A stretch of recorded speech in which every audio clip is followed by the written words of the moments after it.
Paulo nos diz em 2 Tessalonicenses 2:7 que existe algo que o detém, que impede o mistério da injustiça, que é o anticristo.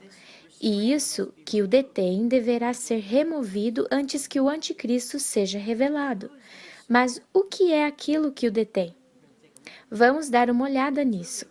Na verdade, é um conceito muito simples se você entende o princípio de luz e trevas. Fique a postos. Aquilo que o detém, revelado por Scott Clark.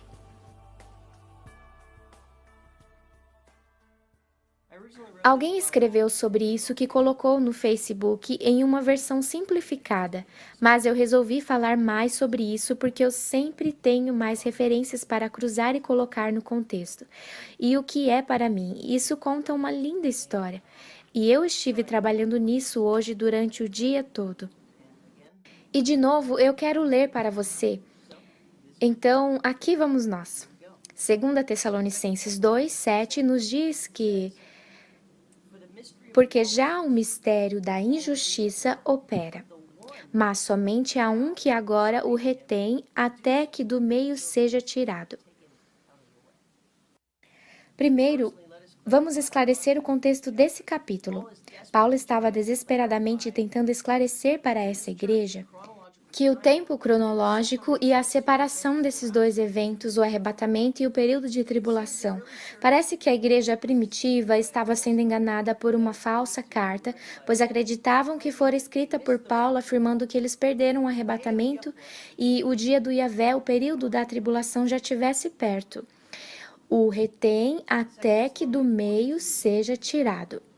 2 Tessalonicenses 2:1-2 diz: Pela vinda de nosso Senhor Jesus Cristo e pela nossa reunião com Ele, peço, irmão, que não vos movais facilmente do vosso entendimento, nem vos perturbeis, quer por espírito, quer por palavra, quer por epístolas, como de nós, como se o dia de Cristo estivesse já perto. Paulo também afirma sobre a vinda de Jesus e sobre a nossa reunião com ele na primeira carta a essa igreja. Então, nessa carta, 2 Tessalonicenses, Paulo está esclarecendo o tempo em relação à tribulação, para que a igreja não se perturbasse por causa de algum engano que dizia que eles foram deixados para trás e já haviam entrado na 70ª semana de Daniel. Paulo escreveu: Dízimo-vos, pois, isto pela palavra do Senhor, que nós, os que ficarmos vivos para a vinda do Senhor, arrebatamento, não precederemos os que dormem, porque o mesmo Senhor descerá do céu com alarido e com voz de arcanjo e com a trombeta de Deus. E os que morreram em Cristo ressuscitarão primeiro, depois nós, os que ficarmos vivos, seremos arrebatados juntamente com eles nas nuvens a encontrar o Senhor nos ares. E assim estaremos sempre com o Senhor.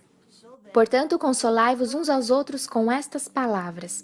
1 Tessalonicenses 4:15-18. Paulo finaliza essa explicação dizendo a eles que esse evento é um evento para trazer a eles conforto. Como eles poderiam estar e se sentirem confortados, sabendo que eles teriam que aguentar o dia dos horrores da ira do Senhor, que acontecerá nos últimos 7 anos? Obviamente, eles estavam com um problema quando acreditaram na mentira de uma falsa carta que os fizeram acreditar que eles já estariam na 70ª semana de Daniel. Aqueles que confessam o Evangelho de Jesus Cristo, o Messias, Romanos 10, 9 e 10, são o corpo do Messias. E ele é o cabeça, Jesus é o cabeça. E Paulo afirma claramente, em Colossenses 1:18, e ele, o Messias, e nós somos o corpo. A igreja, os crentes. Nós somos o corpo e a luz do mundo. Somos como velas acesas. Em um quarto escuro, estamos acesos pela luz do Espírito Santo. Atos 2:1-4 nos diz como isso aconteceu 2000 anos atrás. Nos diz, chegando o dia de Pentecoste, estavam todos reunidos num só lugar. De repente veio do céu um som como de um vento muito forte. e encheu toda a casa na qual estavam assentados, e viram que parecia línguas de fogo, que se separaram e pousaram sobre cada um deles. Todos ficaram cheios do Espírito Santo. O Messias profetizou esse evento antecipadamente quando ele falou aos seus discípulos em Mateus 5, 14 a 16. Ele disse: Vós sois a luz do mundo, não se pode esconder uma cidade edificada sobre um monte, nem se acende a candeia e se coloca debaixo do alqueire, mas no velador, e dá a luz a todos que estão na casa. Assim resplandeça a vossa luz diante dos homens, para que vejam as vossas boas obras e glorifiquem a vosso Pai que está nos céus. Paulo esclarece isso depois do cumprimento de Pentecostes, quando ele escreve: Porque todos vós sois filhos da luz e filhos do dia. Nós não somos da noite nem das trevas. 1 Tessalonicenses 5:5. Como somos filhos da luz? João afirma: O Senhor é luz e nele não há trevas alguma. 1 João 1:5. Vede quão grande amor nos tem concedido o Pai, que fôssemos chamados filhos de Deus. Amados, agora somos filhos de Deus. E ainda não é manifestado o que havemos de ser. Mas sabemos que quando ele se manifestar, seremos semelhantes a ele, porque assim como é, o veremos. 1 João 3, 1 e 2. Nós somos filhos de Deus, porque Deus é nosso Pai. E ele disse que sua incorruptível semente, o Espírito Santo, iria conceber uma nova criação dentro da sua esposa, sua virgem, Jerusalém. Paulo diz em 2 Coríntios 5,17, assim que se alguém está em Cristo, nova criatura é. As coisas velhas já passaram, eis que tudo se fez novo. Isaías 37, 22 diz que Jerusalém é a Virgem. E Paulo diz em Gálatas 4, 26 que Jerusalém é a nossa mãe. O corpo do Messias foi concebido dentro dela. Em Pentecostes, 2000 anos atrás, aqueles que estão no corpo são filhos da luz. E agora nós estamos em gestação, e enquanto crescemos nele, nós simplesmente esperamos nascer incorruptíveis, nascer de novo, dessa vez como sua incorruptível semente, como Pedro diz em 1 Pedro 1:23. Paulo diz, porque outrora vocês eram trevas, mas agora são luz no Senhor. Vivam como filhos da luz. Efésios 5:8. Nosso Pai é luz. Sua semente é luz. Portanto, seus filhos são luz. Não funciona de outra maneira. O anticristo que está por vir é referido como iníquo, o homem do pecado, o filho da destruição, o filho da perdição. Ele é claramente a escuridão, assim como seu pai Satanás é o príncipe das trevas. Paulo diz em Efésios 6:12 que este mundo, incluindo essa presente era da igreja, está em trevas, mas o dia do Senhor, o período da tribulação, será tão completamente trevas que não haverá nenhuma luz nele. Amós 5:18. Ai daqueles que desejam o dia do Senhor, o período de tribulação. Para que quereis vós este dia do Senhor? Será de trevas e não de luz.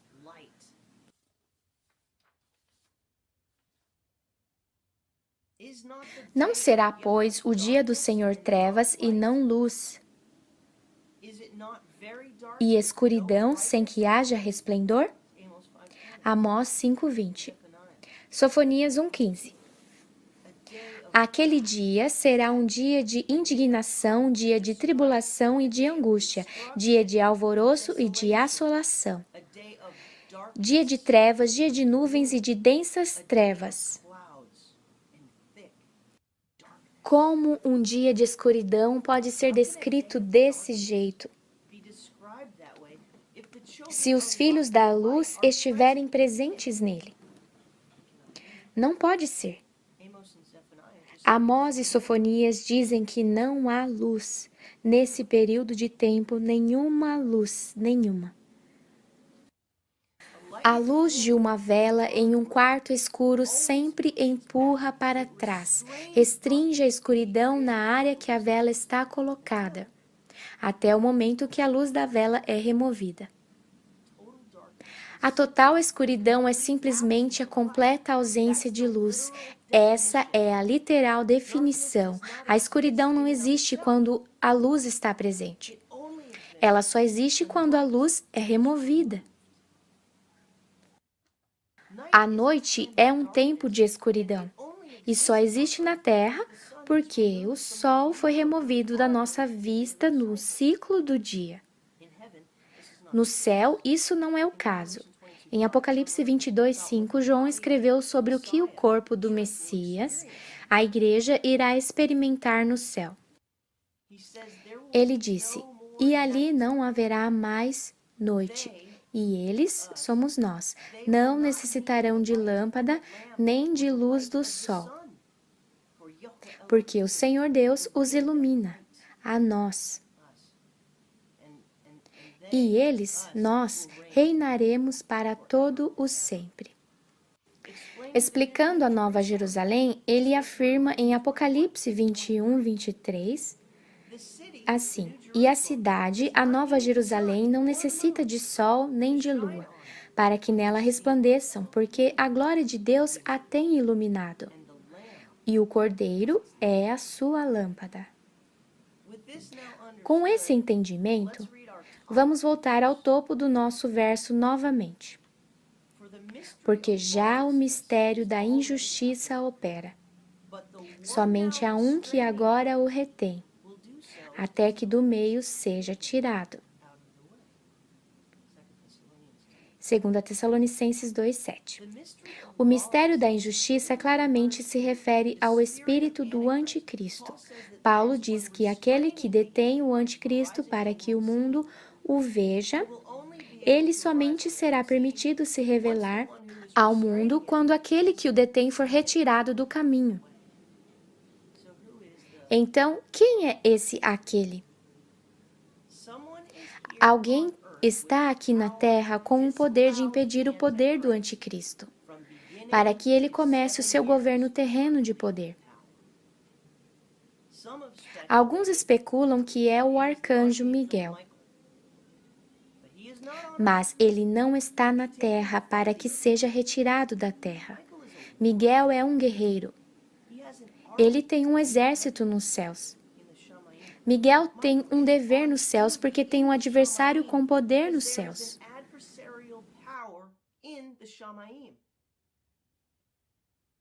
O reino de Satanás está no primeiro céu. O trono está no terceiro céu. Miguel não está detendo um homem terreno. O homem do pecado, o anticristo. O dever de Miguel é restringir Satanás nos reinos celestiais, porque é ali onde o reino de Satanás está. O reino de Satanás está presente. Mas logo Miguel deverá deixar sua ocupação celestial, quando ele se levantará, Daniel 12:1, e irá lutar uma grande batalha no céu e irá expulsar os anjos de Satanás dos céus para sempre. Apocalipse 12:7-9. Miguel está e ainda estará no céu. Aí é que fica sua jurisdição, não aqui na terra. Alguns especulam que aquele que o detém é unicamente o Espírito Santo, mas essa ideia não funciona também. Primeiramente, o Espírito Santo é onipresente. Remover ele da terra não é possível. Segundo, ele vive dentro daqueles que são o corpo do Messias. E ele vive dentro dos crentes. Se ele for removido da terra, como ele poderá nos deixar? Efésios 4:30 afirma que os crentes são selados por ele, selados pelo Espírito Santo para o dia da redenção, que é o arrebatamento, quando iremos nascer de novo. Isso porque ele é a incorruptível semente pela qual fomos concebidos, e estamos em crescimento e esperamos um novo nascimento. Você não pode separar o genoma do pai do corpo da criança crescendo em um ventre.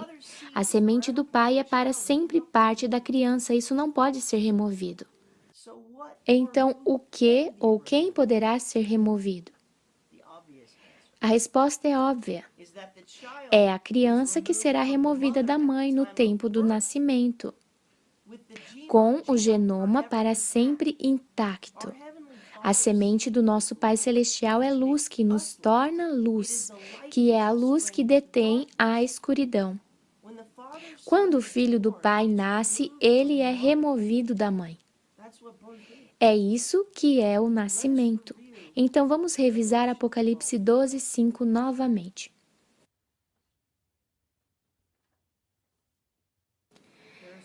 Existe uma mulher vestida do sol e com a lua sob seus pés, 12 estrelas na sua cabeça, como uma coroa.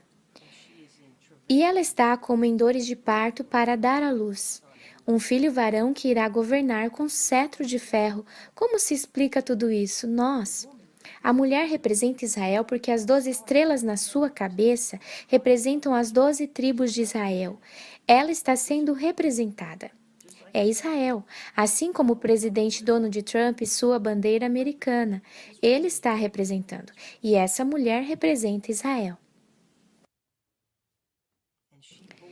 E ela deu à luz um filho varão, um filho que irá reinar todas as nações com um cetro de ferro, e seu filho foi arrebatado até Deus e seu trono. E bem aqui temos apanhado em inglês e harpazo no grego, que é raptus no latim.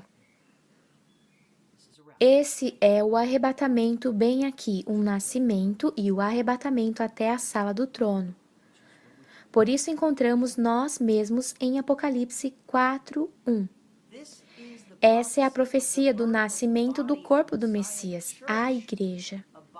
O corpo consiste em cada indivíduo crente que foi selado pelo Espírito Santo bem no momento da salvação, e que são também indivíduos concebidos pelo Espírito Santo, no dia que começaram seu crescimento espiritual.